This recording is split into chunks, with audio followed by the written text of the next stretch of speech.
T minus 20 seconds.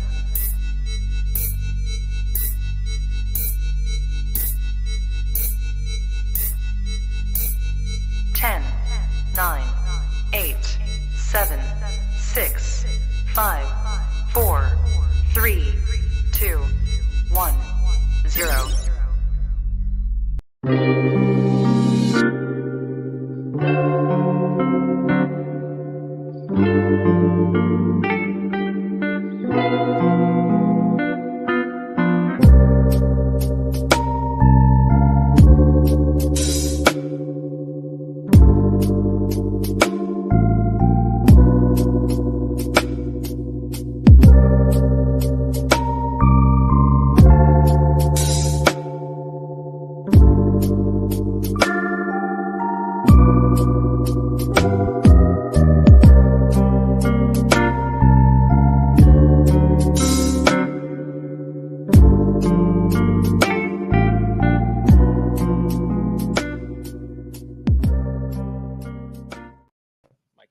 Hey y'all, I just gotta do my little hand.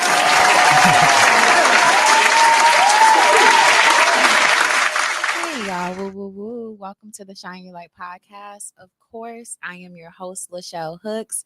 Y'all, we have an amazing, powerful show for you guys today. We are interviewing the amazing Simien Robinson. Hey, Simien. How you doing? Yes. So Mr. Robinson is actually an author. He's an entrepreneur. I'm going to flip this book over and read a couple more things he is, because he is I always gotta use my business card too, because I forget. Listen, he says, oh, it's just entrepreneur. We're just going to sum it all up. No, there's so many more things. He's a photographer. What is it, Lord? A cinematographer. I'm not going to spell it. That's from like movies. I'm not going to spell it, Jesus. I love it. I love it. He's a model, actor, director, personal trainer, artist.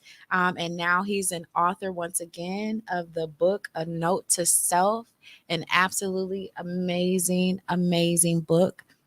You guys need to go and get it, Simien, if they want to read this book, which we got a guest in here. I don't know what's going on, but if they want to get this book, Simien, where can they get this book? This is amazing. So if you have me on Facebook, Simien Robinson, promise I'm the only one, Simien Robinson. The link is literally at the top of my page, in my bio, and the first comment on every post. You can't miss it. So I always like to make it easier for people. Instead of just like saying the link, like you can just go and click it. I love it. I love it. And yes, he is definitely the only individual. Like, this man is remarkable, y'all. And one thing that I sincerely respect about you, Simien, is the fact that you're not only cultivating your gifts, but you're sharing them with the world, and you're influencing and teaching other people how to tap into theirs, right? Yeah. Powerful. Thank Purpose for it all. Y'all know what I say, all right? Everything that we go through in life, everything that we learn, it's our responsibility to teach someone else. And that's exactly what he's doing with this book and a lot of other things that he does in life. Okay. We're going to go over a couple of them. I don't know if we're going to have time to go over all of them. All right. So we're going to go over a couple of them. Amen. Won't he do it? All right. So, Simien. Yes, ma'am. He's single, y'all.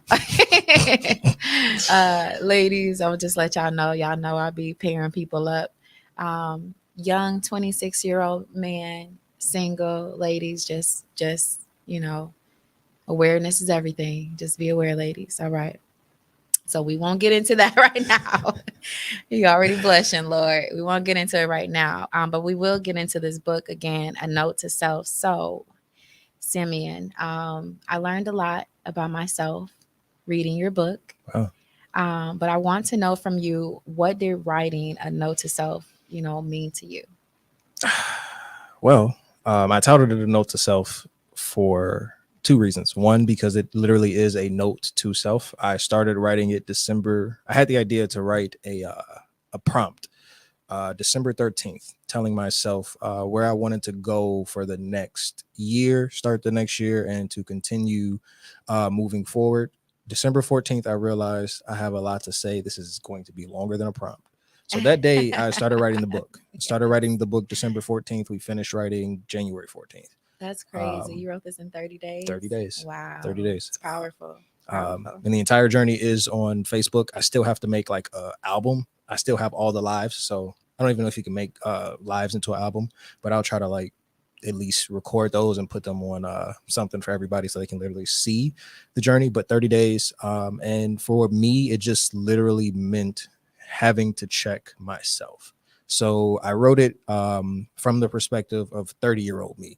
At the time, I was 25. I just turned 26 in March. So at the time I was 25, March 8th. He's a Pisces, y'all. Of course. My birthday's March 1st. My son is March 9th. I'm 10 years dope. older than this He man. Dope. He dope. Well, Pisces are amazing. Absolutely. My bad. Keep going. Keep going. But I wrote it when I was 25. I had to get it out by the time I was 26. It was just like a personal thing. And I realized that this was already the answer. So I already had the answers. I just had to ask myself the right questions. So that's why at the end of every chapter, there are literally questions and prompts. So when you said you learned a lot about yourself, that was the goal. So like I learned a lot about myself. So I wanted to show people like the structure if they want to write their own prompt to themselves. Because, you know, we've always heard the cliche, what would you tell your younger self? Nobody has ever said, what would your older self tell your current self? Ooh. And that's even more important because now you've already learned the lessons. So it's real easy to say, oh, don't do this. Right. But then it's going to mess up your future. Right. So if you go back into the past, your past becomes your present. And now you have a whole new future. So that's the time paradox of anything. So everybody wants to tell, you know, a younger self, hey, this hurt me. Don't do this. Right. I've been hurt a lot of times. While I don't like it, right, it helped me become the person I am. Exactly. So I use that to say, hey, you've already learned this. This is where you want to go. Keep doing what you're doing and you'll stay on that path. So that's what that meant to me. And I wanted to show people like, hey, if you're not doing this, start doing this. If you are doing this, this is how you remind yourself and reaffirm yourself to stay on that path. Right. In order to like do that, though, it sounds like you have to be like a person of vision. You have to tap into that vision because you're looking ahead, you know, and I think it also identifies and really like kind of makes it concrete of who you want to be, you know, and it's only then when you know exactly who you want to be, how you want to be, that you can like walk towards that, right? That was also another big subtext in the book, another big motif. I told myself in the introduction, it's not just being successful, it's still maintaining my character. So that's what I wanted to keep. Like, yeah, I want to get this so I can help people with that. Yeah, I want to build this so this can help other people build this, and this can have a structure to help the world. Right. But in the process of that, so many people quit. So many people get jaded. So many people become selfish. So many people start cheating their business, the system, their government, their people that they should be serving. So the most important thing above the success was, if you want to get to this 30-year-old you who has everything you want, the first thing that you want is your heart. The first thing you want is your mindset. And that's what you want to keep. I love it. I love it, y'all. Just wisdom.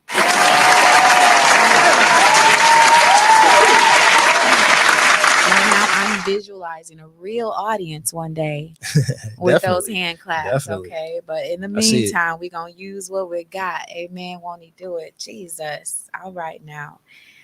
So you keep describing the journey of writing your book in 30 days. And I know you said you got a gift for us real soon where we'll be able to, you know, see all of that good stuff. But like, can you just kind of give us just like a little visual or just like a little preview? Like, what were you doing? Did you shut down the rest of the world for those 30 days? Did you write at a specific time? Or did you write while you were doing yoga? He does yoga, ladies. He's a black man that does yoga. Jesus. I love it. I love it. I love it.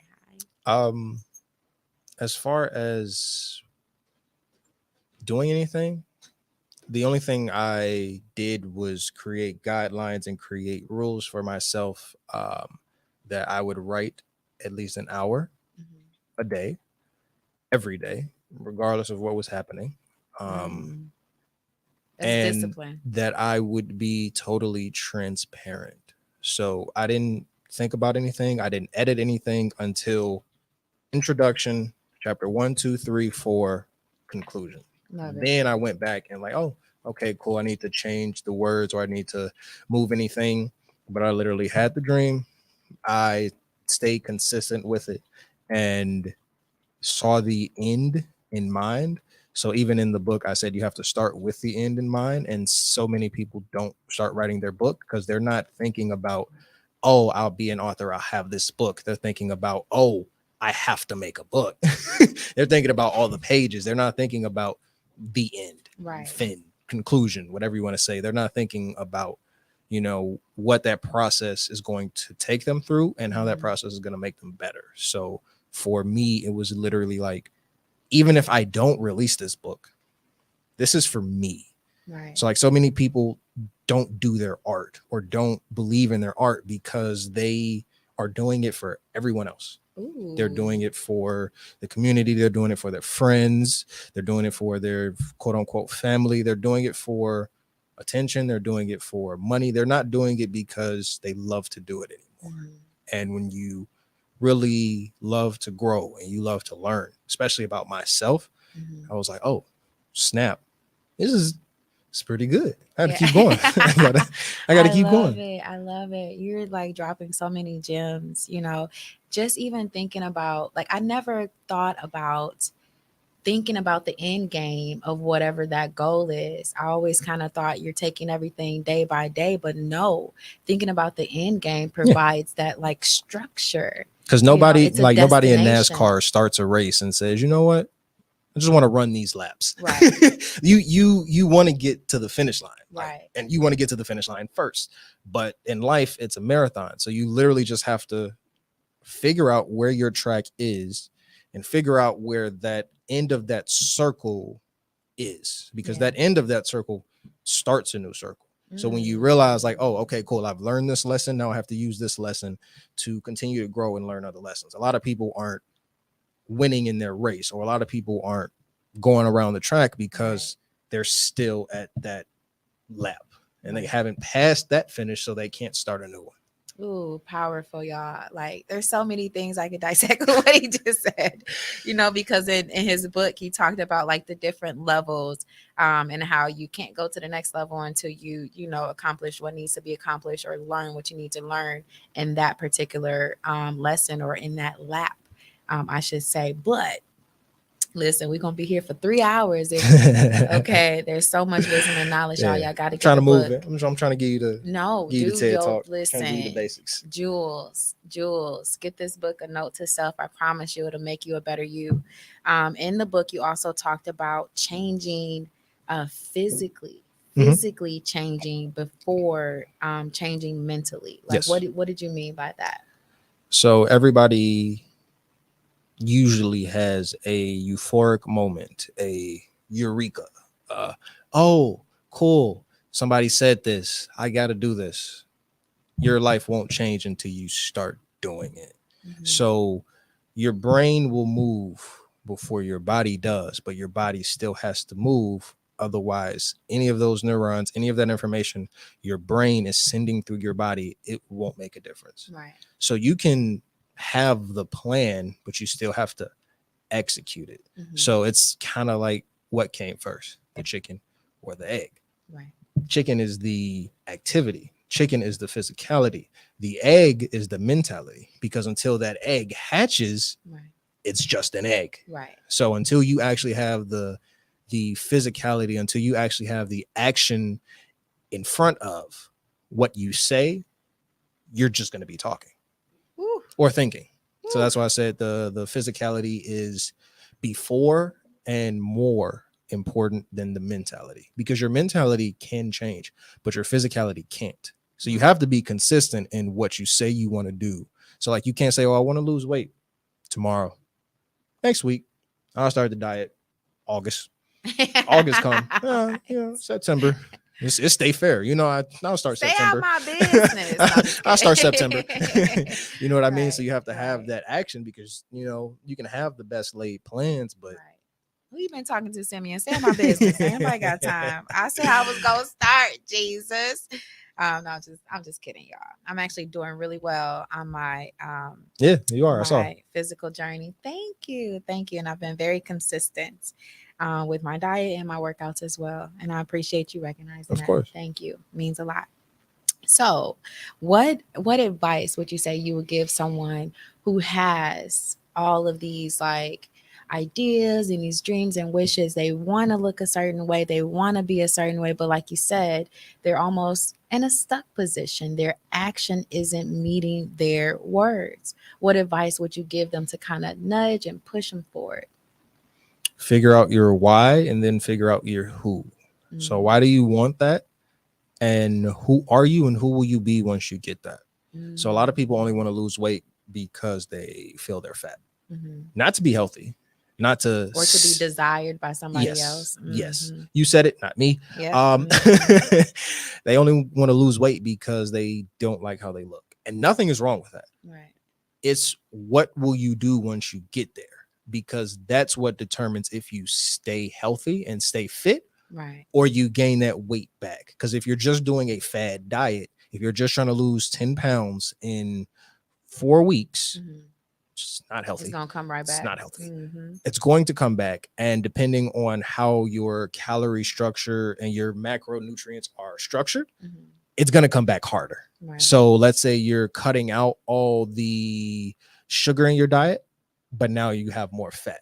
So when you lose the weight and you're not like actually gaining any muscle, you're not eating any protein, when that weight comes back, you're going to look bigger. So you can still be the same weight, but the muscle is more compact.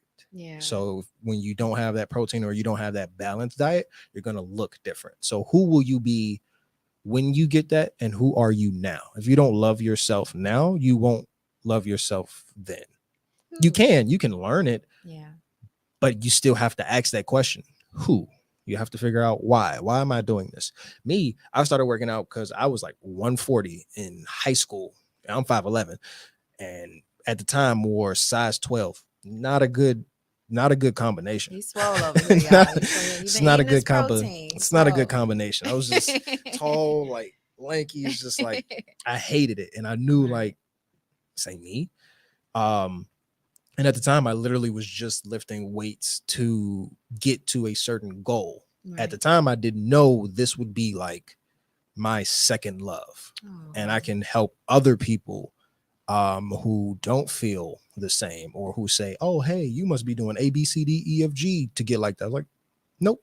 I can show you, because I'm not, I like to eat. I like to, do whatever. I like to, drink my wine if I want to, so it's just like, I want people to live their life. Yeah. And if you're who or your why, if you're who or your why isn't intrinsic, which means in yourself, and it's extrinsic, which means, oh, I want this, I want that, I want to have this, I want to be able to get this, or ooh, she looks good, what does she like, let me find out what she likes and let me be that. Yeah, you'll never be that, because that's not you. Ooh, powerful.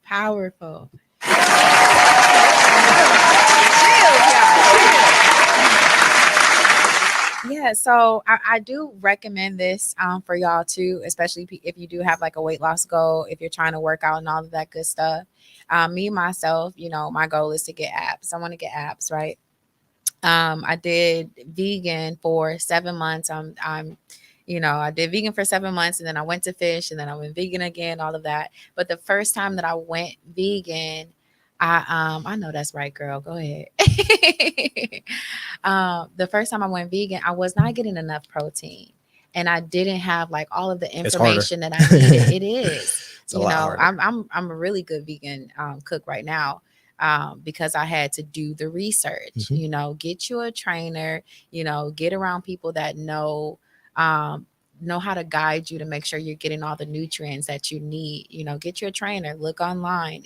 I was just going to say, or if you don't have the money, and that's why I do like a lot of my plans, because getting a personal trainer is not cheap. Right. You can get a, coach. I do coaching for a lot of people because it's like a lot less expensive and you can still get the same results. Right. But the majority of that information is online for free.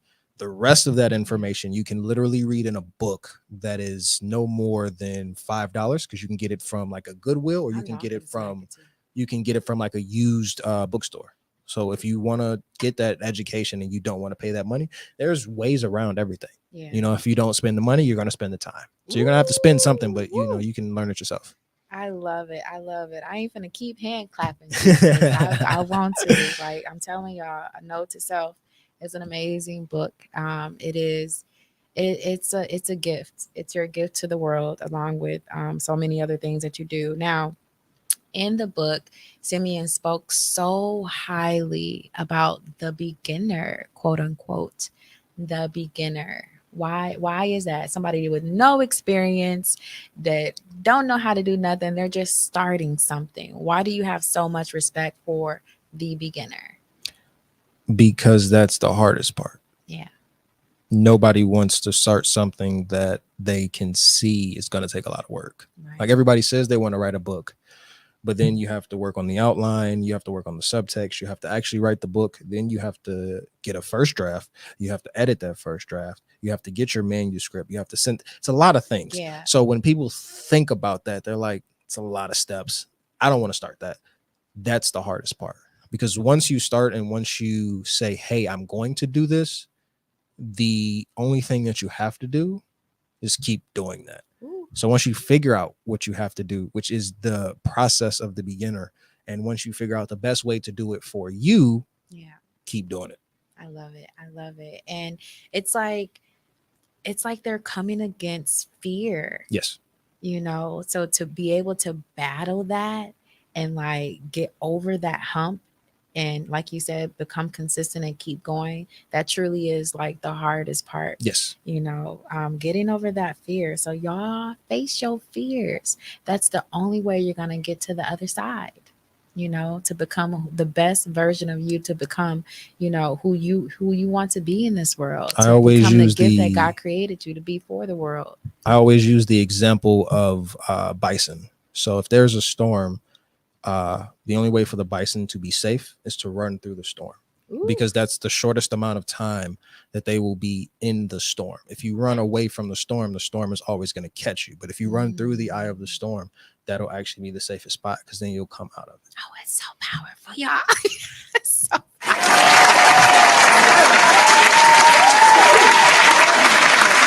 Audience in the building too, y'all. Hey. But that's so powerful, because literally a lot of times when we're going through, you know, things in life, I've gone through so much, y'all. Okay. So many things, been homeless, Lord Jesus, you know, dealt with domestic violence, dealt with so many different things. And I've always asked God to, you know, get me out of this. And the response is always, I'm going to get you through it. You got to go through it.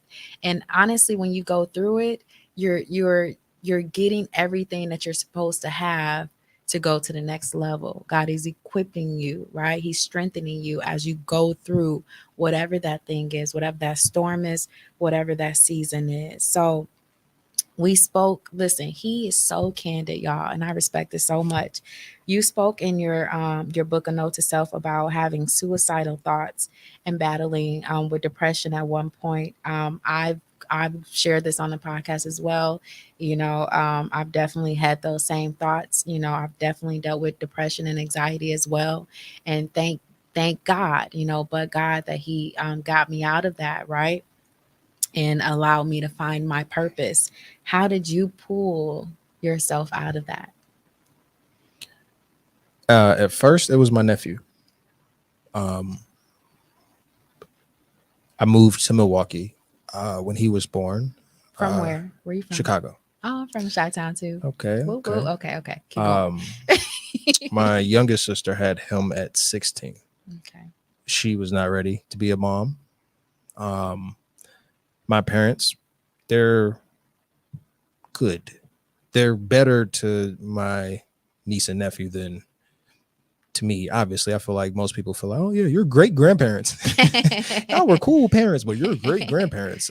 So you know, they're great grandparents and all that. But I needed my nephew to have a strong male figure in his life, because even though like my dad was there, we never talked or learned or shared information. So for my nephew, I needed him to know that it's okay to hug, it's okay to kiss, it's okay to, you know, share your emotions, it's okay to think. So like even as a child, he doesn't cry a lot, and the only time he will is when my parents are yelling at him, because like it's not an anger thing. Like my family's just loud. So, so like you'd be like, why y'all angry? Oh, we're just having a conversation. I don't know if anybody else like ever seen that, but yeah, it's just loud for no reason. We like that when we playing spades. Okay. Yeah, definitely. Definitely. So it's like that. So it's just like I needed him to have that example. Yeah. And I needed him to know that it would be okay. Yeah. So I moved here for him. And at the height of like suicide and depression, I was helping take care of my family.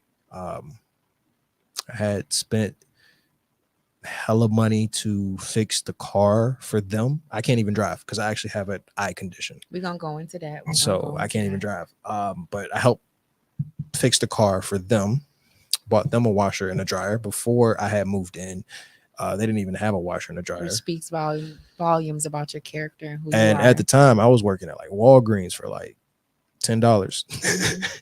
So I don't know, you know, where this came from or how I was saving, but he was what got me through it at first. And then what would you say the thoughts originated from, though? Was it because of your environment? Was it because you weren't exactly where you wanted to be? Was it your upbringing? I never cared about my life. Okay. I still don't. Right. But now it's more so in service to others. Right. Yes.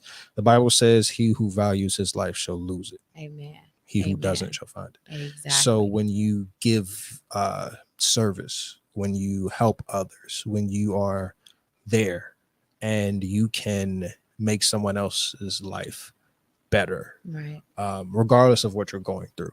I hate when people say, oh, people are going through worse. Well, that doesn't change my situation. Exactly. Like, oh, it's people in Africa starving. Okay, I'm hungry too. What do you want me to say? Like, yeah, I'm hungry too. I want to help them eventually, but right now I got to eat. You know what I mean? And you can't take care of other people till you take care of yourself. Exactly. So that was the answer to any suicide and depression, because I had not taken enough time for myself. I had not taken enough energy for myself. I had not set enough boundaries for my family and from everybody else that needed me or depended on me or flat out used me at that time. So it's like, oh, hey, Simi can help me do this. Simi can teach me this. Simi can do this and that. And it was never reciprocal. Mm-hmm. Now I have, I'm getting a community to where it's a lot more reciprocal, and, you know, I can have those boundaries with anybody, but I had to learn that. Right. And that's why I said I don't value my life, because if I needed to die or if I needed to do something that was dangerous, mm-hmm. so that I could save 100 people, I do it in a heartbeat. Right. Or if I needed to, you know, flee the country, if I needed to do anything drastically, right. that I know for a fact would change my life and, you know, make me have to do things or rethink things in my life, I would do it for other people, because I know how often it is to say you want to quit. And this is just doing things in life, not just life as itself. You can quit life too. So it's just like, you want to quit doing what you're doing. And then if you're doing everything, it furthers the feeling to say, hey, I don't want to do anything anymore. Right. So I had to love myself. I had to learn myself. And when I say learn myself, I had to learn why I was doing what I was doing and where that came from. Mm-hmm. So I've always been selfless. I've always wanted to change the world. I've always wanted to help everyone, but I had to learn where that came from. And I had to learn to set boundaries, because the people that were hurting me were the people who were closest to me in proximity, I should say. But everyone else was like, oh, hey, yeah, strangers support me more so than the people I've helped. Right. Like, you can have people who ask you questions, who ask you, hey, you got the game, give it to me. Yeah. Don't give you nothing back. Buy And the then book. people, Okay. and exactly. And then people from another country, like when I was doing my podcast, like Australia and New Zealand had just as many listeners as freaking Chicago and Milwaukee. Right. So it's just like people who know what you're doing, they'll watch. They will never like. And then there's somebody who's never met you. Like, honestly, for most people, I live online because they have never met me. But if you say the name, or if you say that dude with suits, they know, like, oh yeah, I know. Okay, I know who you're talking about. Never seen me, but like, you can describe it. Like, so you're hard to forget, Simien. Or should I say Simi? I learned his nickname while I was listening. Yeah. So I had to learn myself, love myself, and be okay with whatever happened in life. Life is happening for you, not to you.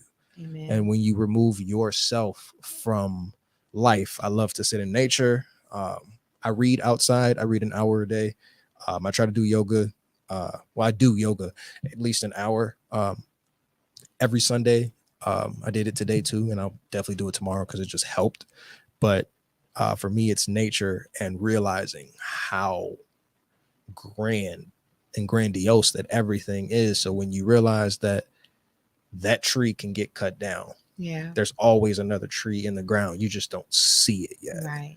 The best time to plant a tree was 20 years ago. The second best time is today. So whatever I didn't know yesterday, I don't have to fault myself for not knowing it. I feel like so many people feel like, oh, I'm in this situation because I didn't know this. My parents didn't help. My family didn't help. My friends didn't help. That's another reason I give the information away so freely, because I had to learn it myself. Granted, I learned it, young, because there's so many people who don't learn it till like 30, 40, and they've made their mistakes. But I want to prevent people from making those mistakes. Yeah. And I realized that, suicide would have definitely been a mistake for me. Absolutely. It would have been a mistake to my nephew. It would have been a mistake to the people that I am helping now, and the millions of people that I'll help in the years to come. Thank you for staying with us, Timmy. Thank you for not giving up. We are absolutely, this is my personal belief, we're spiritual beings. We're spiritual beings, y'all. We can go more into that, but we won't do it today. That's a whole nother podcast. All right.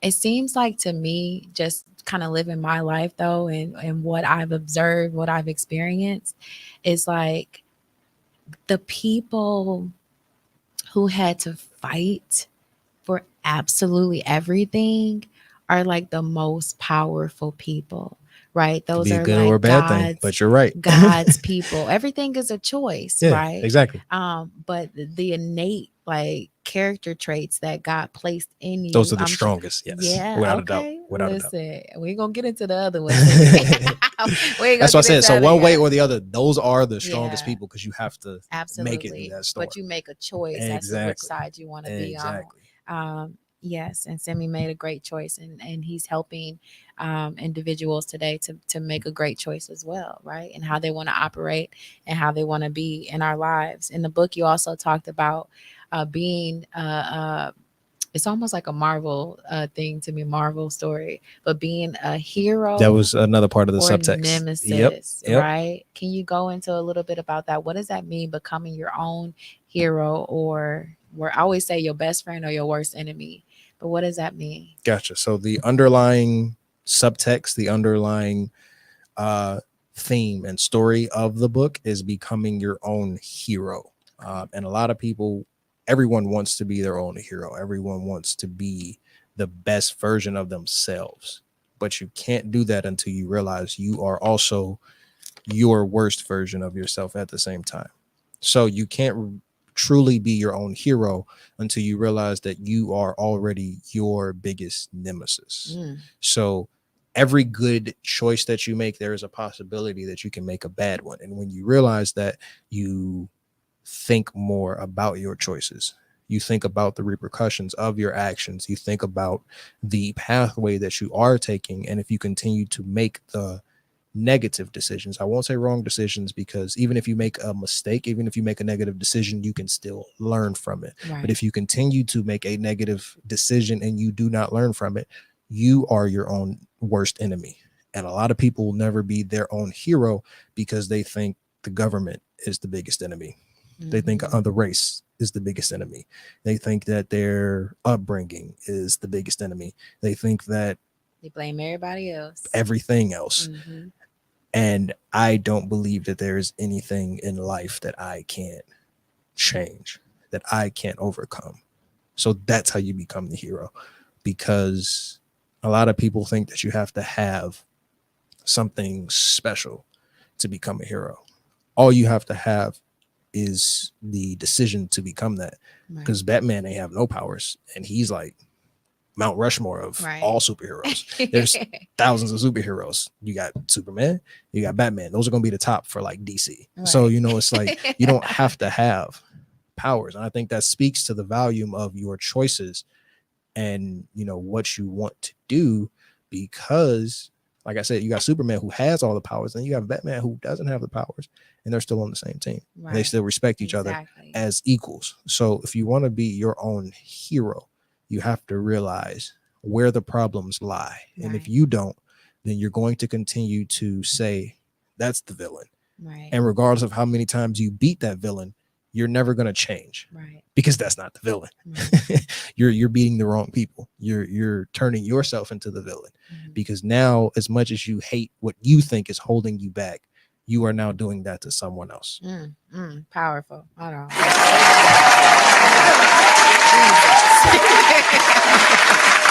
I mean, it's just so powerful what you stated. Like me myself, you know, I'm from Chicago, and we came up here, moved up here. We moved into a shelter. You know, Milwaukee shelter.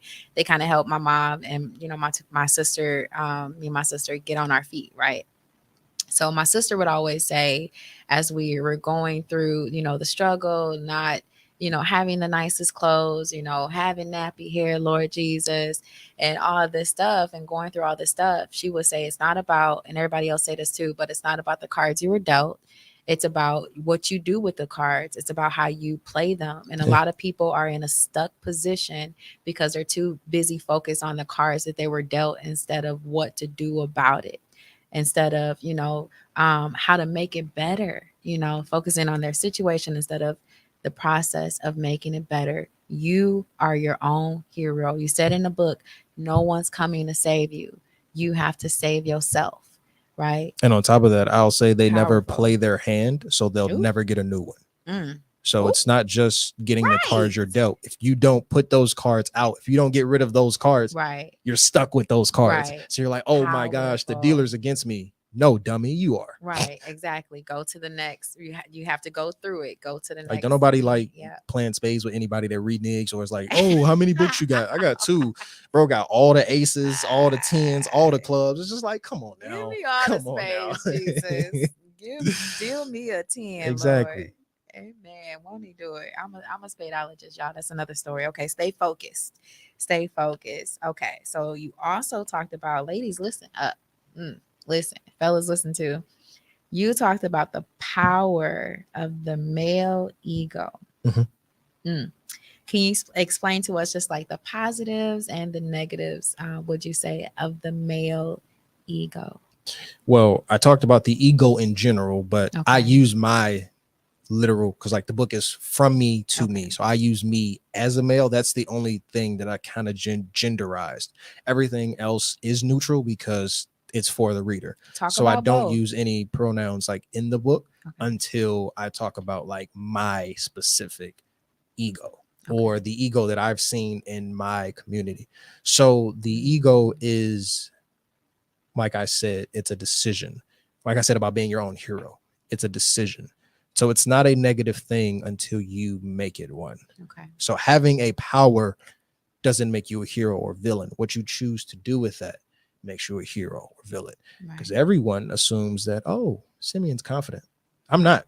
Yeah, you are. I'm not. Y'all see that smile? Anybody got time? At all. So for that, you should be, though. I think you're very humble. But you absolutely should walk in that confidence. It's more so consistency for me. So like I'll say humility as well. So like whenever somebody says, "Oh, I bought your book," every single time it's like, really? Me? Like I post it, but I don't like post the book. I'll post the link, and people are watching. I don't know, so everyone's always watching. So keep doing, for whoever's listening, keep doing you. Everybody's watching. They might not like, they probably will not share, but you have a lot more people watching you than you believe. So even when that happens, I'm like, oh, wow, okay, cool. Or like I'm oblivious to like even women, literally. Like I don't do hints. Oh, you knew I liked you when? How? What you say? So are you one of the guys that would prefer a woman to shoot her shot at you directly, or do you prefer to shoot your shot? We done got off topic. This is what I don't like about the female perspective about that. I'm just listening. Men are so easy that you don't have to shoot your shot. Okay. Just dribble the damn ball. Ooh. You don't have to shoot. You don't have to say, hey, men are so simple. All you got to do is say, hey. I agree. 9 times out of 10, I promise you, if you say hey to a man, he's going to reply. And me as a man, if you text me, I'm not going to assume that you like me. And a lot of women aren't used to like men being men. Right. And not men being men in parallel to women. So like, I'm going to be me, whether I'm in a relationship, not in a relationship. I'm going to be me, whether I like you or don't like you. I'm not changing who I am because I want you. Right. I'm not changing who I am to try to get you. I'm going to attract you because you see all of the positives in my life, and you see that these positives can translate to the positives in your life and possibly the positive in your kid's life. So it's not that deep to me. I'm also a sapiosexual, so I don't get attracted by physicality as much as I do the mentality of a woman. So I have to see you. I literally just posted that the other day, like how you look doesn't change. Like I don't get attracted by how a woman looks. I get attracted by how she thinks, how she acts. Yes. Is she a good mom? Yes. If she has kids, is she a good sister? Is she a good daughter? Does she have that love for herself? Yeah. Because if she doesn't, there is nothing, and I mean nothing, that you can do to change that. And until she realizes, oh, hey, I have to do this, it'll never change. So it doesn't matter how much love I give her until she realizes that, oh, this is a good man. Let me not mess that up. Or, oh, hey, I'm right here. It's communication. So for me, it's like, you don't have to shoot your shot. Just dribble. Yeah. Just get on the court. Like you can pass. You can assist. You can assist. Like, he'll dunk it for you. You can alley oop. Men are so easy. You can alley oop him the ball. I love That's it. what I don't understand. You can alley oop him the ball. Hey, that's it. But I said what I said. I use that meme all the time. I love it. But 26 years old, single, y'all. No kids. No. And apparently don't mind if you have some. No. From what he's mentioned. That's a great man. But it's absolutely great man. But for the ego, it is your choice. So for me, I love it. It is your perspective of yourself. So it doesn't matter if someone else sees or perceives you to be a certain way, because everyone perceives me to have that cockiness, even confidence, when really I don't. I just like to look good.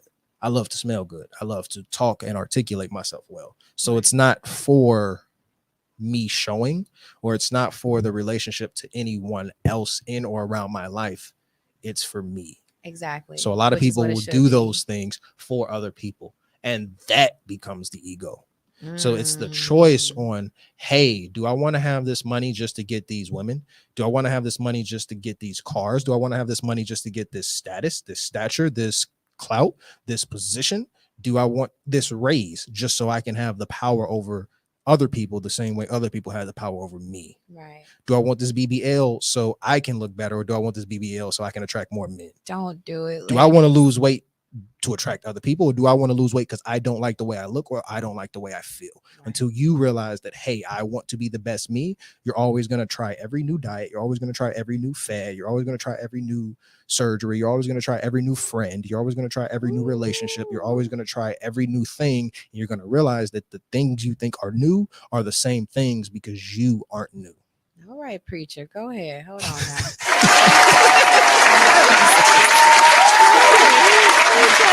Okay, get the book, A Note to Self. Get the book, Simien Robinson, y'all. So you also speak, Lord, just powerful, giving so much advice on just like the journey of life, our individual journeys. On that journey, you know, sometimes people self-sabotage. You spoke about this in the book a bit. I've done it myself in previous seasons. I'm definitely at a very mature stage in life where that is no longer allowed. All right. But what would you say, what would you say is the reason people kind of get to like a point or a position where they begin to self-sabotage? Lack of love from other people, but most importantly from yourself. Overabundance of fear. And usually it's like right when success is like right in when you can see it. It's right there. I literally have you feel like sometimes people think they don't deserve it. Go ahead.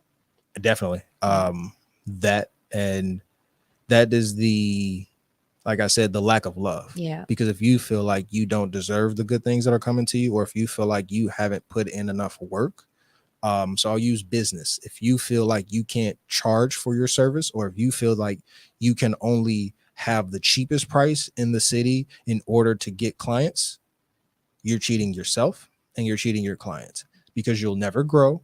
You'll never try to learn to get better. You're always going to stay, oh, what's the new deal? What's the this? What's the that?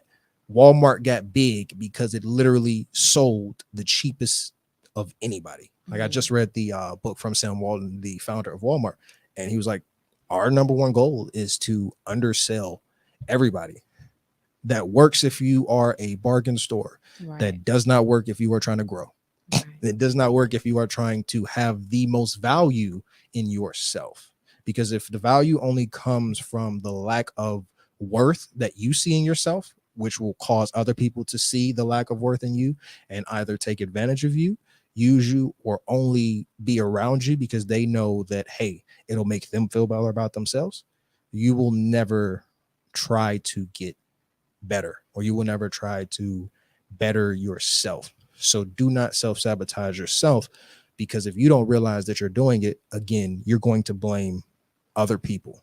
If you don't realize you're self-sabotaging yourself, you're going to blame every man for being the same if you aren't able to accept that love. Right. That's been my story. Ooh, if you're not able to accept the love. Yes. So it's just like, oh my gosh, you're too good to be true. I've learned that now. That's a red flag. But I've always heard that so often. I was like, stop. I was like, oh no, you don't love yourself enough. Right. you don't think this is possible. Right. So if you don't think like the end goal, or the possibility, the positivity is possible, you're going to sabotage yourself. If you think somebody is going to cheat you in a business, if you think somebody's going to cheat you in a deal, then you are going to try to cheat them first, or you're going to underbid the deal. So now the deal is not making as much money, or is not scaling as high as it can, because you were putting too much weight on the ship.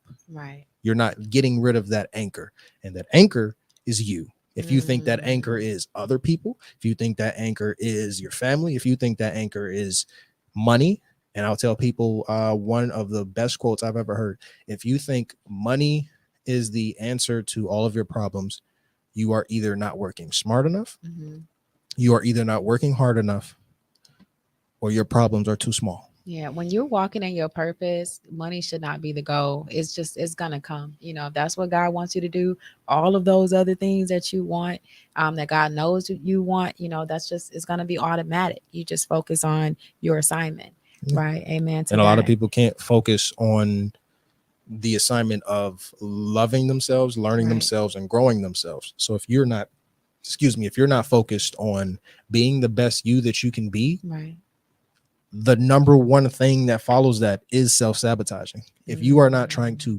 best yourself, if you are not trying to be better than who you were yesterday, you're going to be less than you were today. Powerful. There's also a lot of people out here, y'all, that try to help everybody else. I was one of them at one point. They try to help everybody else before they even help themselves. You can't help nobody else until you help yourself. You can't give nobody else nothing until your cup is full. I talked about that in the book too. Yeah, I had to learn that. Yeah, powerful. And when you fill your cup, honestly, it will show people how to get the juice for their own cup. I love so you don't have and to you're do it. teaching that in this book, how to get it for yourself. I love that. What advice would you, okay, I'll paint this picture. So what if it's just your friend, your brother, your cousin, someone around you that you feel like is self-sabotaging, is in that state, they're making the not the best decisions, right? How would you advise them or address them, or kind of reveal that to them if they can't see it for themselves? Number one, that is subjective to everyone, because I have some female friends that you can't just talk to them the way I talk to my male friends. Okay. So I have two best friends, honestly, two friends, Greg and Damien. Hey y'all, shout out. Greg is a single father. Damien has been married for almost 3 years. It'll be 3 years in October. Two very different men, but these are both different sides of me, and that's why we relate. Okay. But the way that I talk to Greg, I don't need to talk to Damien that way. Okay. Because Greg doesn't have the same lifestyle that Damien has. Right. Damien's married to his high school sweetheart, literally the best young relationship that I have ever seen. I love it. And has what I wanted. I wanted to get married. I think he got married at, I'm 26 now, 23. She was coming. 22. He's gonna be at the next dating event, Shine Your Light, presented by Shine Your Light podcast. She was 22 at the time. So if he ever comes to me, the type of conversation we have is Greg as well. We always talk as literal brothers. So I don't have a brother, but these are my two brothers. Yeah. So the way that we talk, the way I talk to Damien is hey man, I love you. You're doing good. Your wife is doing good. You're helping your wife. And at that moment, he's like, man, I'm tired. I'm working so hard. I just got this promotion after I just got a promotion a few months ago. I'm doing this. Stephanie's tired. She's doing this. And I have to come at him from a place of love, but also from a place of stop being stupid. You're doing it. You're already doing it. Yeah. Some people you might have to come at them with, okay, what's the plan? What can we do? So for Damien, I literally just tell him you're already doing it. Just keep doing it. Somebody might not be doing it, but know what they need to do. Right. So if you know what you need to do, then even from there, it's okay, do I give them tough love or do I give them patience? And it's hey, you're tired of losing. What are you going to do different? About it? Right. What are you going to change about it? And it's less of a conversation and more of questioning, because that's what a therapist will do. They don't tell you an answer until you ask, but they ask you the questions because you already know the answers. Well, let's get into that. I'm glad you just said what you just said. So if you haven't read his book, you should. But in his book, he actually asks a lot of self-identifying questions, just like you said, like a therapist would. Yeah, absolutely. And it allows you to, it's almost like putting a mirror in front of you, for you to kind of really identify where you are in your journey, right? And that's the only way that you can win in your journey, or, keep going, or, get to the next level if you know exactly where you are, right? So why do you ask so many self-identifying questions, would you say? I had to do it for myself first. Okay. So the book is to me before it's to anyone else. Okay. And these are the questions that I asked to write the book. These are the questions that I asked to get the answers for myself. Right. So these are the questions that I had to ask before I can even write specific chapters. So at the start of the first chapter, at the end of the first chapter, you get the questions. But those are the questions that I asked myself before I started the first chapter. Mm-hmm. Same for the second, the third, and the fourth. And it gives you a roadmap to whenever you grow in life or whenever you hit a different stage, you should ask different questions, but you should also reintroduce the same questions that got you to that stage. What have I been doing good? What do I need to change? And until you ask yourself those questions, you won't. Or until you ask someone who has already passed the chapter that you're in. So like, let's say I have three different, there's the beginner, the middler, and the finisher. If you're a beginner, then you ask somebody who has already made what you're trying to make, who has already done what you're trying to do. And then you can learn from them and continue to ask yourself, that person and other people in that situation, how they got there. Right. And you can act, when you get to where they are, you can ask yourself, okay, cool. What did I do to get here? How can I better that? Or what can I do differently? Or what can I do now that I haven't been doing? So when you ask yourself those self-identifying questions, you can get the best answer for you, because a lot of people ask generic questions. A lot of people ask, oh, cool, you're successful. What do you do? I want to be successful. Or, oh, no, you wrote a book. How do you write a book? Like, there's two very different questions that are going to elicit two very different answers. Right. Agreed. I'm gonna just give an example really quick, if that's okay, of two questions that you're asking out in the book, just so y'all can kind of, understand what I'm speaking of.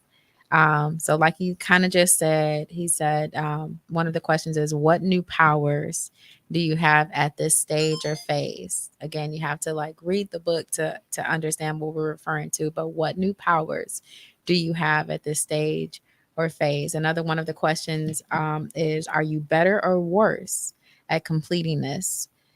Did you maintain your character or morals during the journey? Self-identifying questions. When you speak about powers, because we are our own hero, okay? When you speak about powers, what do you mean? What does that mean? Okay, so for me, I am great dresser, very articulate.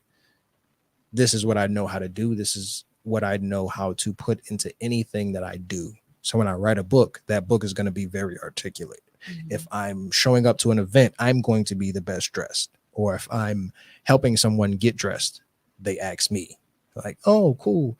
Okay, so I have a lot of like female associates. It's like, hey, my boyfriend got a birthday coming up. Can you shop with us? Oh, I love he's never bought a suit. You can help with my son. He's never, I gotta do like more videos and stuff like that. But like I'll do videos on like my TikTok or my reels of like how to tie a tie, because no one ever taught me. Right. My father didn't teach me. He doesn't know all the like knots there is. Like he has one knot. That's an old man knot. I don't like that knot. Like I don't like that knot. I can use that knot for some outfits, but that's not the knot that I want to use. So like I'll do videos like that and help people like that. So that is one of my powers. I know how to dress. Don't know how I got it, but I got it. A lot of men don't have it. A lot of men have never had that power. But the great thing about it is I can give you that power. Exactly. You can make that power your own. And guess what? You can show someone else how to do it, because we're all already heroes. So it's like a bird. A bird doesn't know that it knows how to fly until its mom just drops him off the tree. Right. And you're like, oh, the ground's right there. I gotta avoid that. So like, I like to, help people avoid hitting the ground in whatever way works best for them. And my power is, okay, cool. Very transparent. It's going to be hard to find someone that literally tells you or shows you more of their life on a day-to-day basis. It's gonna be very hard. It's like okay, Simien went to the gym today. Simien read today. Like, oh, Simien's doing yoga. Simien's doing this event. You're showing consistency. Exactly. You're showing the journey, which a lot of us need to see, because to most people, that doesn't make those, like, what you're doing doesn't make sense to a lot of people. A lot of people will just think that, oh, that's what they do in the movies. Oh, that's what the superstars do. Yeah. No, this is what I do to maintain. Exactly. This is what I do to maintain. This is what I do to strive. This is literally what I do in my daily life and my daily journey. And I recommend that you do it too, and just see how it impacts your life. Stop complaining about being stressed out. Stop complaining about being lonely. Stop complaining about being bored. And, the things that you're showing us that you're doing are some things that you can do about it. Turn off the TV, go do some yoga in the park with Simien. Hey, it's always open. Read a book, all of that good stuff. And I always ask people, like, if you actually get to where you want to get to, yeah, what are the things that you have to do to get there? Yes. So like everybody watches, like you said, the movies, it's a montage. Life is unfortunately never that simple as to where you can go from scene 1, scene 2, you're jacked. Like everybody loves the Creed movies to where, oh, he's skinny. Now he's buff. You're forgetting behind the scenes, that was a 6-month transformation to where buddy was eating 3,000-4,000 calories a day and going to the gym consistently. So it's like, if you want to have your documentary, and like, that's why another reason I'm so transparent, because it's like, you're going to see when I'm the billionaire, what happened in all those steps, the process before. It's not like, oh my gosh, Simien got lucky. Simien's a 1 in a million, Simien special. There's nothing special about me. Every single thing I'm doing, you can do it just as good or better, because guess what? Now you have a better starting block than I did. Yeah. Because nobody taught me anything that I'm doing. Yeah. I didn't see anybody write a book. I've never seen another man wear a suit every day. You've become everything that you wish you had around you. Exactly. Beautiful. Absolutely beautiful. I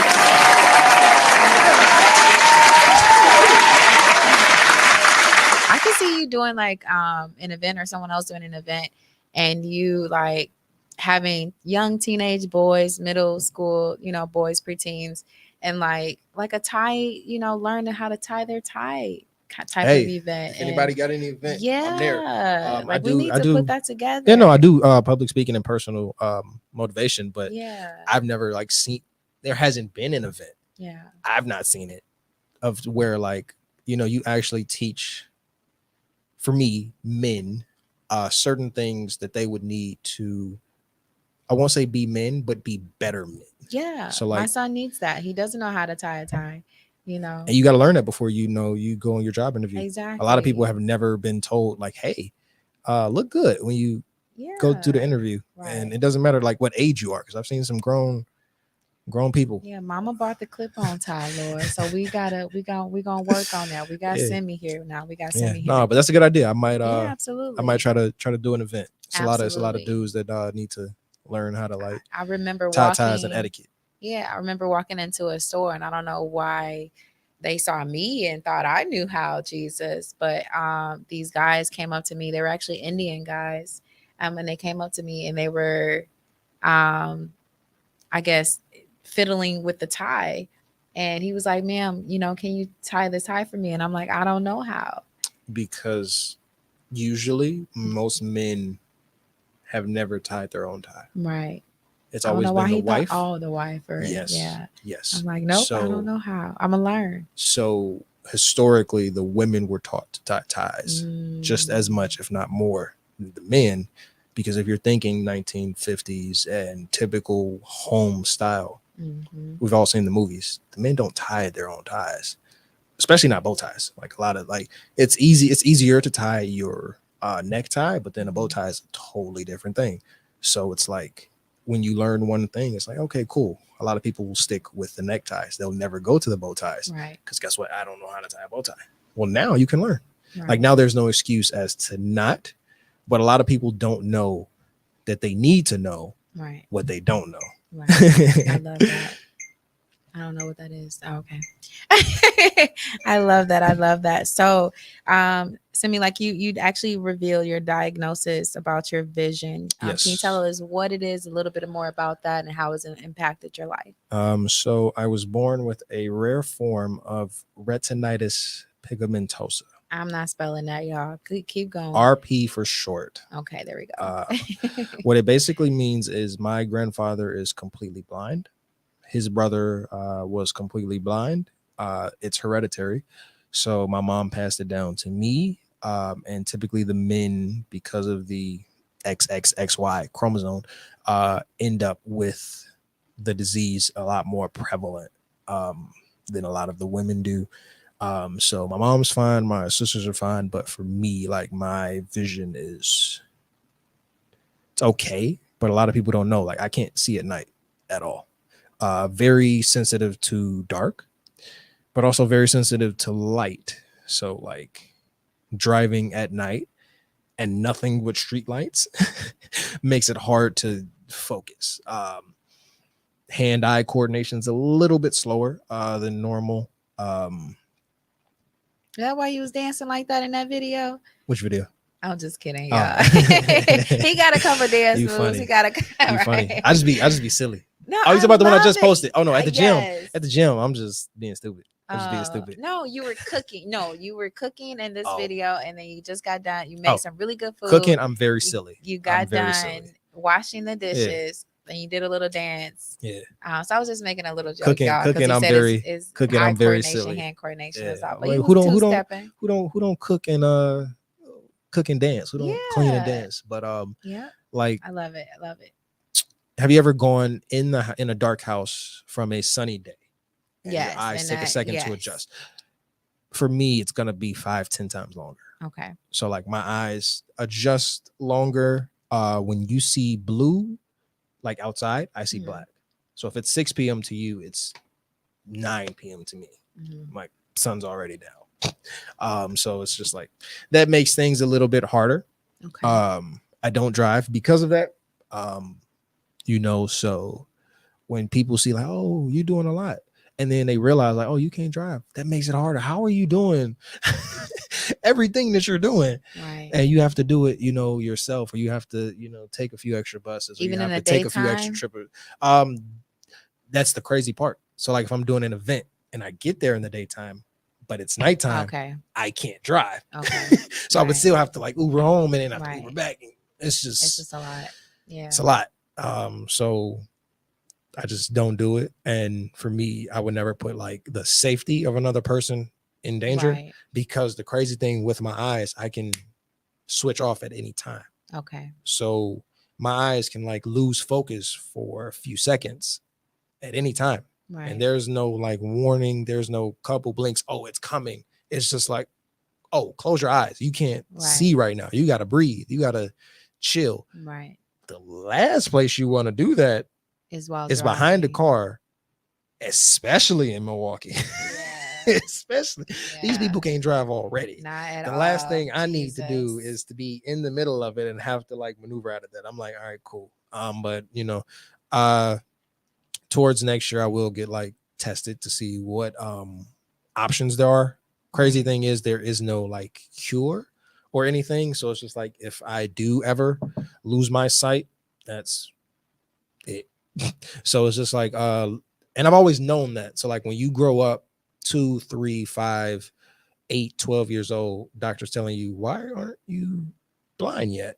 You can see. Won't be long. Won't be long. You'll lose it. 10, 12, 15, 18. And just hearing that, I'm like, I'll be good. And even if that ever did happen, I really don't think that would stop me. I probably won't be wearing as many suits. It's just gonna be like, We got it's you. just gonna We be gonna like we black, gonna let you know what it is. it's just gonna be like black gym clothes. Just but, go live. Just go live. We got you. But I think I would still be doing the majority, if not everything, that I'm doing now. So Yeah. it makes it a little bit harder. But like I said, I've never had that victim mentality of Exactly. why me. It's just like, I'm me. This doesn't make me. This isn't my identity. I choose my identity, and this is just a part of it. So I won't let it outweigh my heart. I won't let it outweigh my mind. My eyes might not be so good, but my brain is intelligent. My heart is top notch. So it's just like, lose one thing, I've been living with so much abundance and everything else, I'll find a way to, make it work. Yes, you will. I know God got you. And like I said, we got you. Go live. We're gonna let you know what jacket to put on with them pants. All right. We got you. I just wanna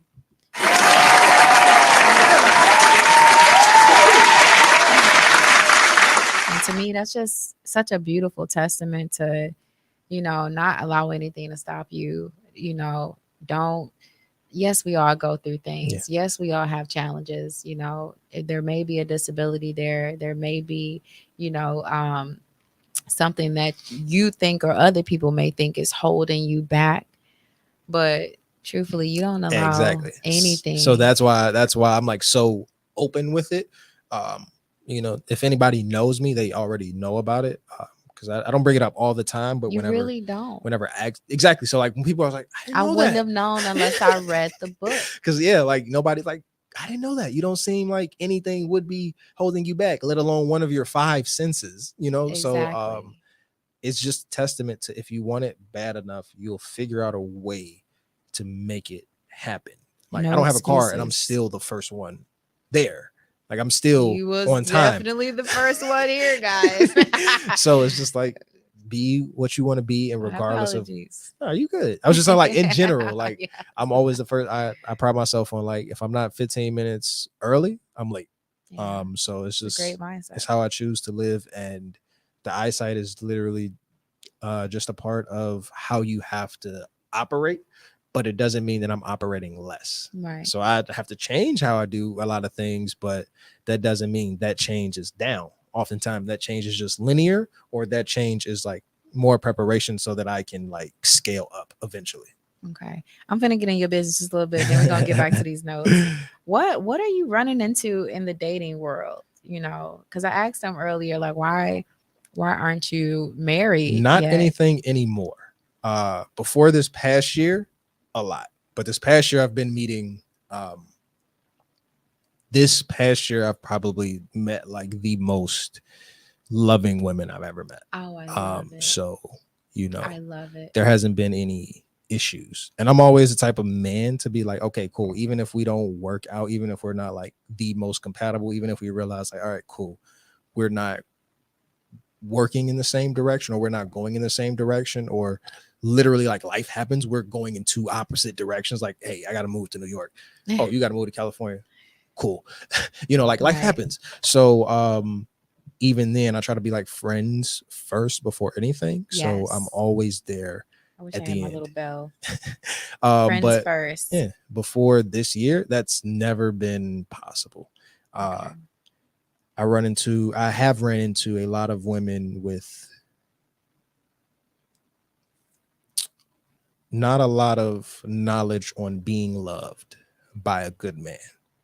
It's easy to love a man that doesn't have anything, that doesn't give anything to you, because subconsciously you know you're doing better than him.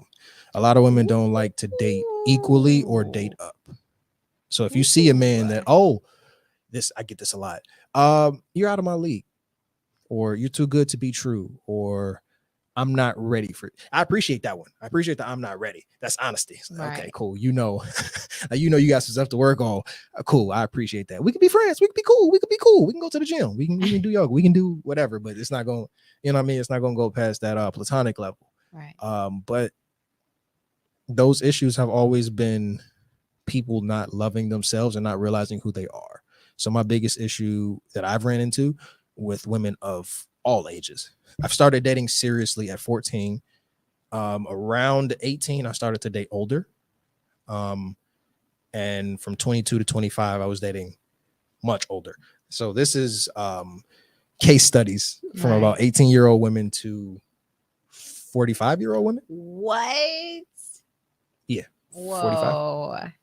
Okay. 45. All right, Sammy. I can see it though. I can see it. I'm very mature. You are. So it's You're just a very like wise man. So the best of both worlds. If an older woman be like, oh my gosh, you are young physically, but you mentally, old. Like I'm old mentally. Okay, so let me ask you this, because I ain't even listen. We're gonna get back to the cards in just a second. All right.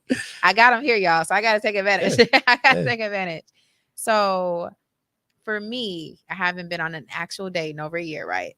I saw that. Yes, I haven't been on a date in over a year. You saw my emoji. I was like, interesting. Why? Because I feel like for me, the next person that I date is gonna be my husband. He's gonna be my husband. Okay. And I don't want to. Yeah, that's a better explanation. Yeah. That makes it a lot. Okay. Yeah. Okay. Oh, I'm asked a lot, but I just feel like if I it doesn't. You said it's been a year. I was like, God damn. If it doesn't. What did Gavin Hart say? Damn. I'm sorry.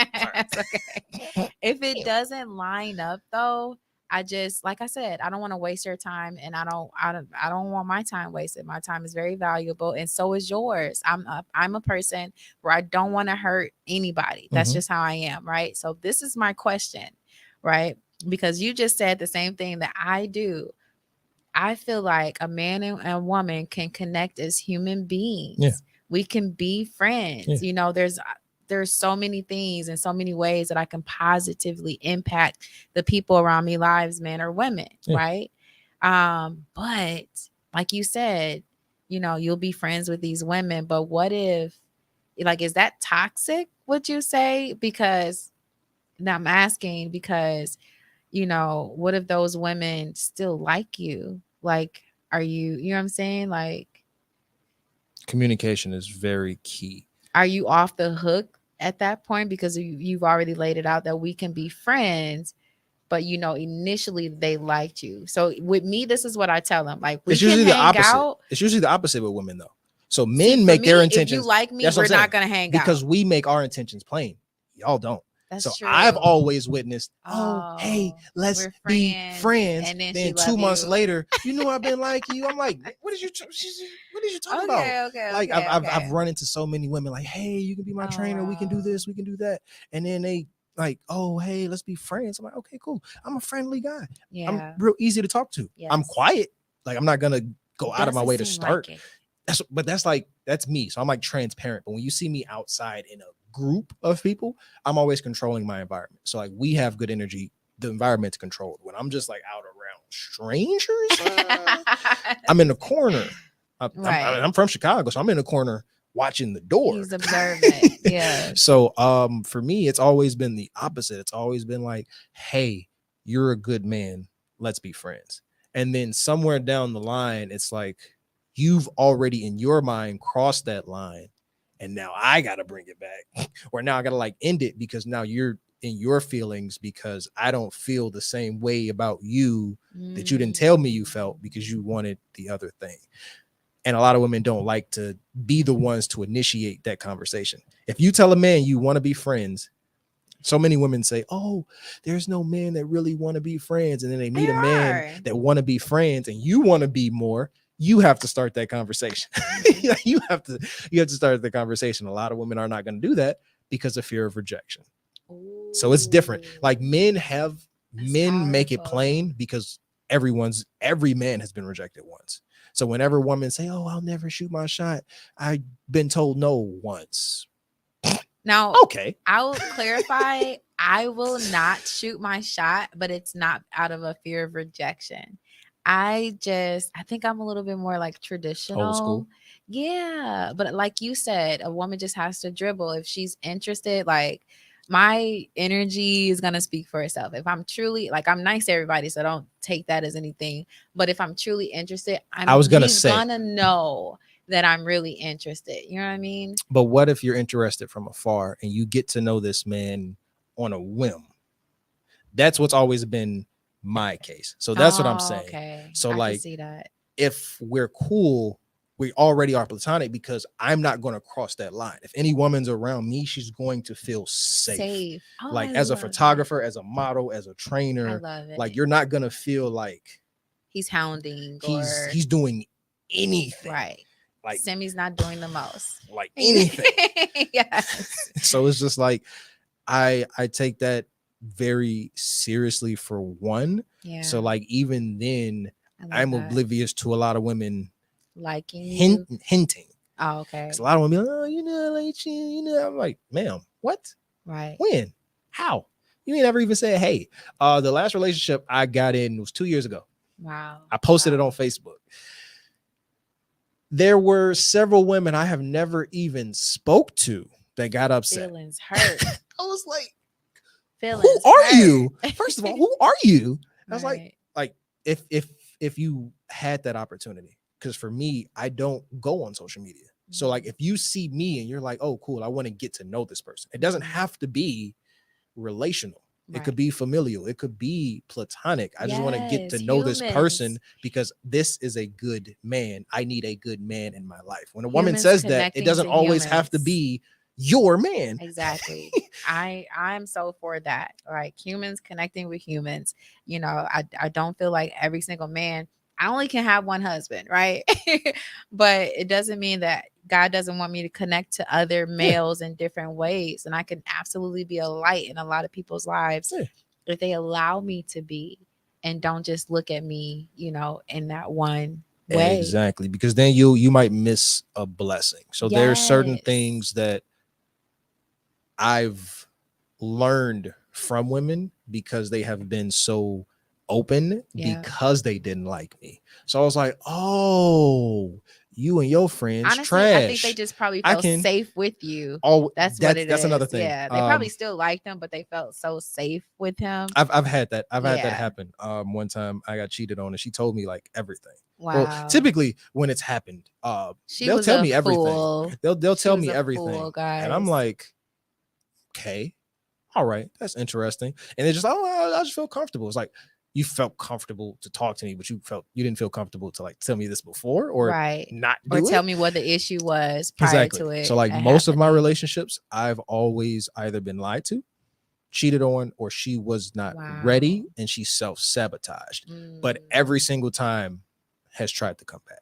And I think all of that honestly is self-sabotaging because Exactly. it's almost like, oh, he's too good to be true. Let me do this and see how he's going to react to it, which honestly is a very immature mindset. Exactly. If you think somebody's going to cheat on you, you're going to cheat anyways, or you're going to try to right. cheat first. So it's Exactly. like, that's dumb. It's childish. Yes. You know what? A man actually told me that because I'm a safe space. And he actually said he will cheat first to get one up on a person. I've never cheated in my life. I've never cheated on a man, nor will I. I will leave. I'm very quick to leave. If things don't line up, I'm gonna leave. But that's not a character trait. That's within me. And again, that speaks volumes of just like immaturity. Yeah, that's communication. Yeah. Like you should be, and I won't even say leave because for me, it's not always been leaving. It's always been, I'm okay, leaving. Cool. You can't be my woman anymore. Right. Doesn't mean you're a horrible a bad person. Like you did a horrible thing to me. Let's be totally honest. Like, right. I'm not going to sugarcoat it. I didn't do anything to deserve what you did to me. Right. And from your own lips, I loved you the best. Like a lot of women will cheat on the guy who loves them the best with a guy who she knows she should be over, but hasn't gotten over. So you said a few minutes ago, what's one of my issues? A lot of relationships, like a lot of relationships. And my discernment is like very quick. So like if I know it's not going anywhere, if I know like it's not good, I'll typically find out in like 8 weeks. Yeah. It's like a 2 month. Yeah, it doesn't take long, guys. It doesn't. It doesn't take long. I feel like if God can tell me yes to like a job or a career or a podcast, then he can tell me yes to my man. He will tell me yes to my man. So if I don't get that yes, it's a no. But back to you. So he has to give you this yes before you say yes to a man on a date. No, he hasn't. He hasn't given. The only reason I'm asking that because of your post. Yeah, he hasn't. He has not told me yes to. He hasn't told me to say yes to a man for a date. Like I feel like I'm gonna feel it. You know what I mean? So that part is on you. What do you mean? So what you posted was, I haven't been on a date in a year, and I won't go on a date till God says okay. Yeah, so he has to say okay. Okay, that's what until I'm saying. I feel it. Okay. Yeah, until I feel that confirmation. Now I might if I'm hanging out with someone, it's someone like I say, he cannot like me, don't like me, because I've already determined that you're not my husband. So 1, don't like me, and 2, is someone that I feel safe with, so someone I would consider like a brother. If I'm not with the girls and I'm hanging like with my guy friend, that's someone I consider to be my best friend or my brother. But if that ever on your end. But if he likes me, I won't hang out with him. That's my point. If that ever on your end changes, you have to be the one to start that conversation. Of course, because that's not going to change though. As a man, it's not going to change. How?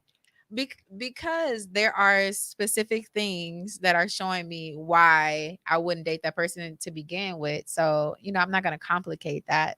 But you're speaking from experience. So what if there aren't no things, like you start as platonic, you start as friends, and then you get to know this person and you're like, I didn't know that about you. This is this box. This is this box. This is this box. Oh, snap. You've actually enlightened me into something in my, physical journey or spiritual journey. Right. And I can get closer to God with you.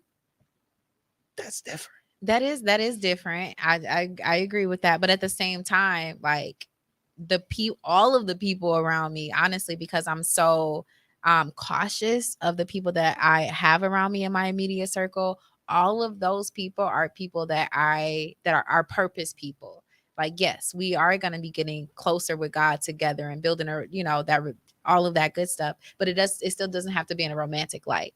You know what I mean? It still doesn't have to be in a romantic. It doesn't have light. to be. I'm saying if it does change, because if it's not gonna change to me. This interview ain't about me, it's about you. We having a conversation now. Like, I'm saying if it ever does change, because you're speaking from what has happened. I'm speaking from what will happen, because you asked me a few minutes. Are you? Because that's been my case. You asked me a few minutes ago, what am I used to? I'm used to like seeing, and not just women. Like I've talked to my friends who ask me, I talked to my male friends who ask me like, hey, how should I, have this conversation with this woman, or how should I do that? And it's like a lot of people only go from what they have experienced and what they are experiencing.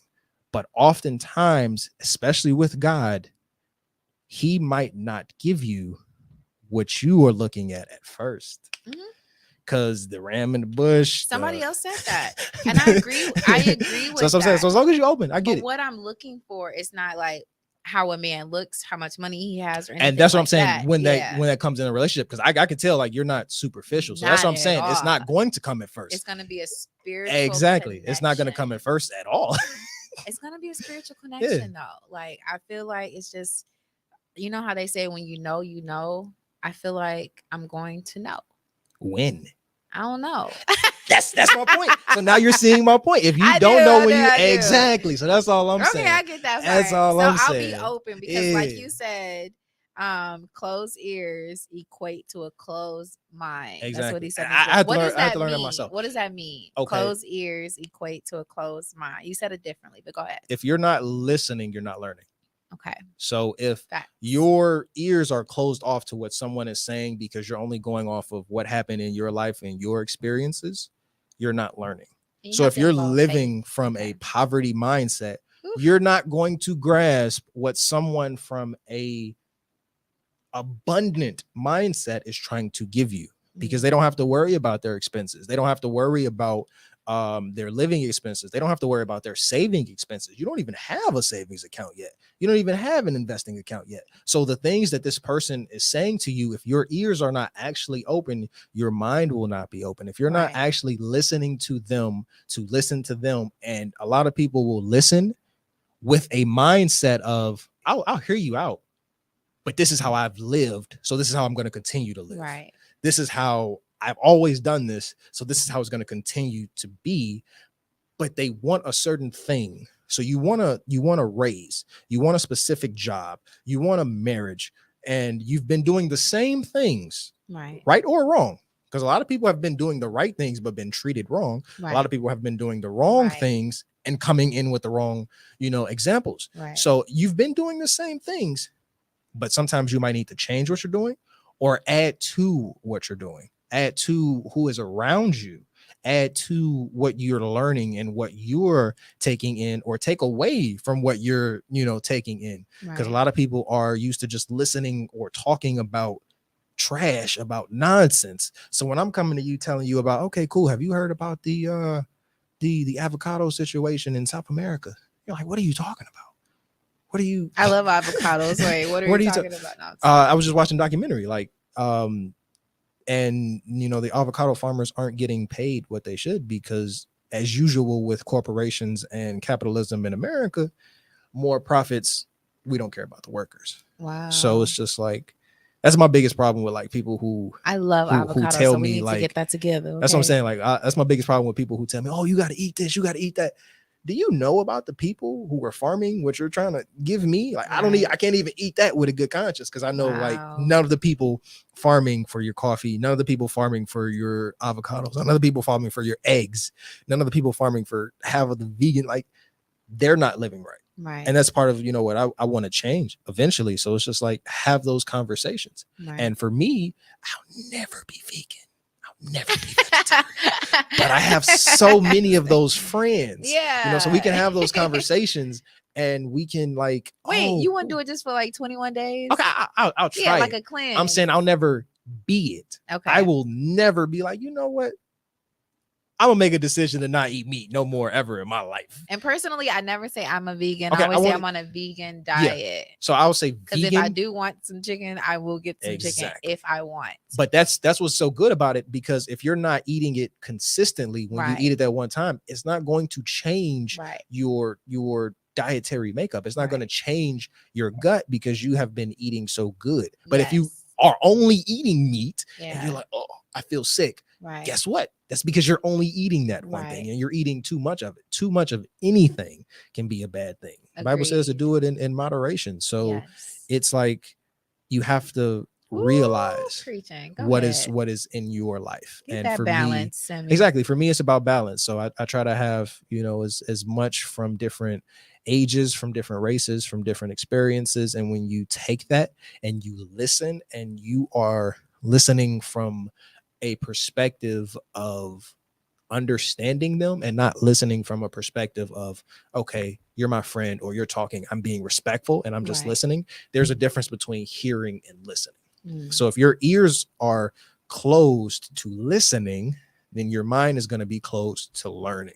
You can't close your ears. Like you're going to hear it regardless. A lot of people talking the loudest aren't saying anything. A lot of people talking the most aren't saying anything. So you have no choice but to hear it. We have free speech, but you have a choice to listen to it. You have a choice to actually process it in your mind and continue to process it. Yes. So if your ears are open to hearing, but they're not open to listening, then your mind is open to thinking, but not learning. Powerful. Hold on, y'all. I think he turned you my done broke it off. You done broke it. I think he turned it off. It's probably going though.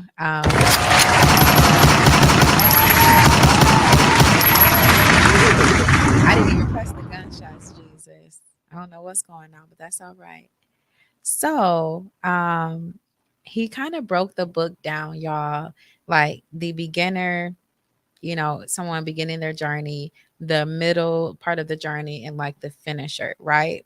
So you spoke a little bit in the book about things missing in the middle of the journey because people are too consumed with what's ahead. At the end, yeah. At the end, right? So can you kind of just like give us just a little bit of information about that? People, they're in the midst of their journey. They're in the middle of it. They're not at the finish line yet. But things are missing. Ingredients are missing in that season because their mindset is too focused on the end. Okay. Let's say you want to be president. Your end goal is president. You still have to be a representative. You still have to be a mayor. You still have to be a senator before all of that happens. And if your end goal is to be president and all of your energy or all of your actions are for that, oftentimes you're missing the very people in your community. You're missing the very people in your city. You're missing the very people in your state, because the only thing that you are trying to do is to curry favor so that when it's time for you to get the end job, you can get the end job. But you're missing the requirements and being 100% at the middle jobs, because you don't get that. Usually there's been some exceptions, drastically, unfortunately, but you usually do not get that. Out of 45, I want to say you've had 3 that haven't. So you usually don't get that without the process. And if your mind is only to get to the end, you're missing everything that has to go. Be present. Yeah. Be present. Take advantage of the now, and take advantage of the journey. I love that. Again, that's that balance, because a lot of us, I'm a dreamer, especially as a Pisces. I am a dreamer. So I'm always thinking about like the end game, which we should think about, in order to align our steps. But at the same time, be present, enjoy the present, right? And I'm also I'm a woman of vision, so I can make a whole brand new movie in my mind, all right, and write it down on paper. And I know you can do the same thing clearly, but there's power in present and being present, remaining present. The present is a gift, right? And honestly, that's where your power lies. What you do now determines what's ahead. Mm-hmm. So stay focused, obtain that balance, and remain present. So you also spoke about the mindset and the grind set theory. You touched on it a little bit in the beginning, but what is that theory? The mindset versus the grind set. So a lot of people think about what they have to have or consistently think about changing their mind.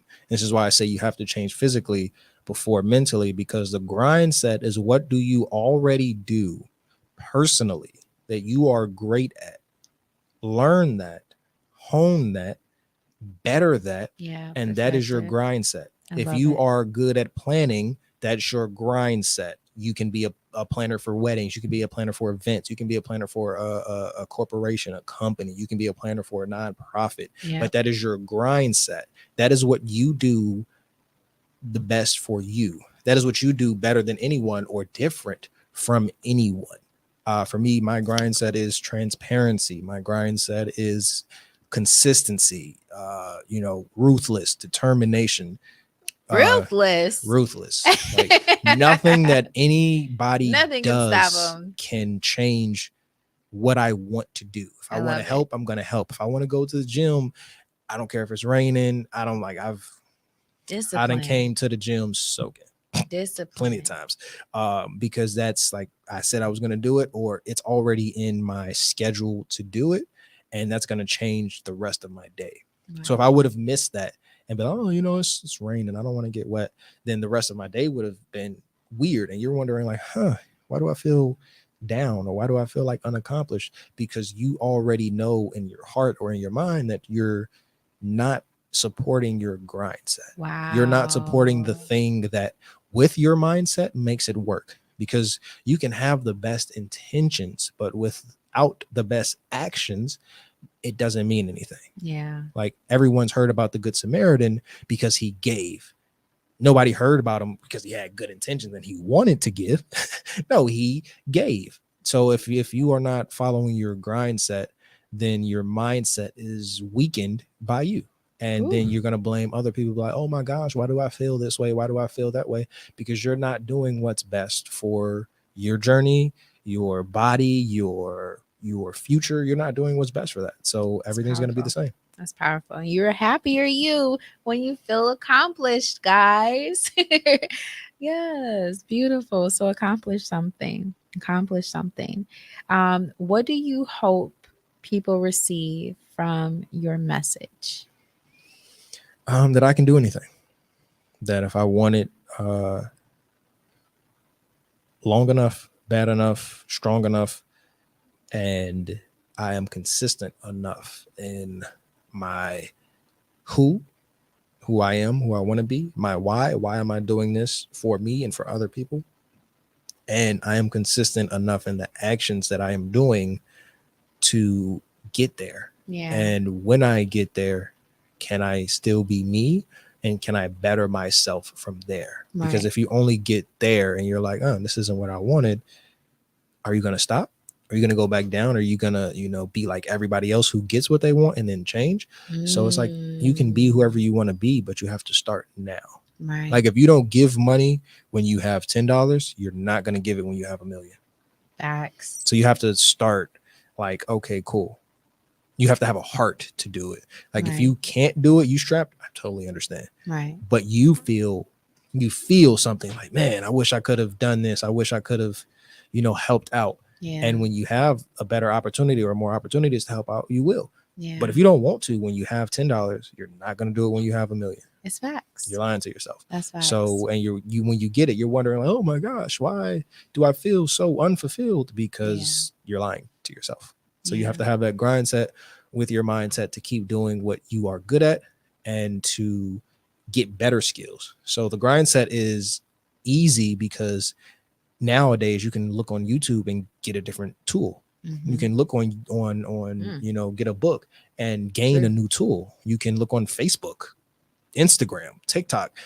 TikTok has been crazy with like teaching people life hacks and stuff like that. You can get a new tool almost instantly. I know because I give people tools all the time, and you can use that tool to build your grind set and have an even better grind set than the people who taught you or the people you learn from. You can read a book and get what somebody has been spending years working on in a week.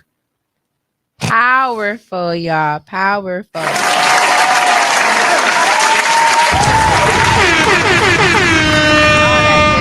All that good stuff. So, Simien, I just wanted to thank you so much for showing us your journey and really guiding us and just showing us how to tap into our own and to become a better version of ourselves and giving us tools, right? For our own journeys, giving us tools, right?